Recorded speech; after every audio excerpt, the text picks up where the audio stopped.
સુરત શહેરમાં ફરી એકવાર નબીરાઓના આતંકનો વિડીયો સામે આવ્યો છે। અડાજણ વિસ્તારમાં ચાર રસ્તા પર ચાર યુવકે તેમની લક્ઝરી કારો, જેમાં બે ઓડી, એક રેવેન્જર અને એક સ્કોડા કાર લઈને રેસ લગાવી હતી, તો એક યુવકે સનરૂફ ખોલીને ચાલુ કારે જાહેર રસ્તા પર ફટાકડા ફોડી આતશબાજી કરી હતી। આ વિડીયો પોલીસે ધ્યાને આવતા તાત્કાલિક કાર્યવાહી કરીને ચારેય યુવકની ધરપકડ કરી છે અને તેમના દ્વારા ઉપયોગમાં લેવાયેલી ચાર મોંઘી કાર પણ જપ્ત કરી છે। આ ઘટના અંગેની માહિતી મળતા 27 ઓક્ટોબરની રાત્રે શહેરના પ્રતિષ્ઠિત વેપારીઓના પુત્રો સૈયદ ફૈઝાન વાઝીદ, મોહમ્મદ મંસૂર ખાંડા, અમાર અફરોઝ મેમણ અને મારૂફ ઇલિયાસ ફનીવાલા અડાજણ વિસ્તારમાં જમવા માટે ગયા હતા। જમીને ત્યાંથી નીકળ્યા બાદ આ નબીરાઓએ મોંઘી કારનો કાફલો રોડ પર સ્પીડમાં દોડાવી આતશબાજી કરી હતી। એક યુવકે સનરૂફ ખોલીને તેમાંથી શરીરનો અડધો ભાગ બહાર કાઢી ચાલુ કારે ફટાકડા ફોડ્યા હતા।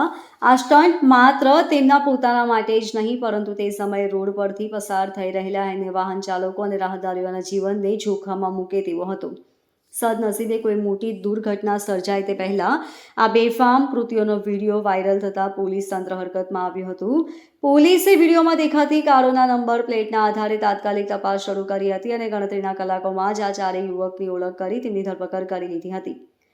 પોલીસની તપાસમાં આ યુવકો વિદ્યાર્થી હોવાનું સામે આવ્યું છે। પોલીસે માત્ર યુવકોની ધરપકડ કરીને સંતોષ માન્યો ન હતો।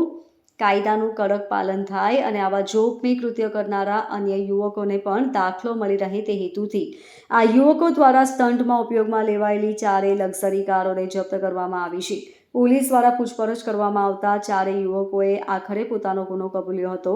તેઓએ સ્વીકાર કર્યું હતું કે તેઓએ જ ચાલુ કારે ફટાકડા ફોડ્યા હતા અને તેમના આ કૃત્યથી લોકોના જીવ જોખમમાં મુકાય તેવી સ્થિતિ સર્જાઈ હતી।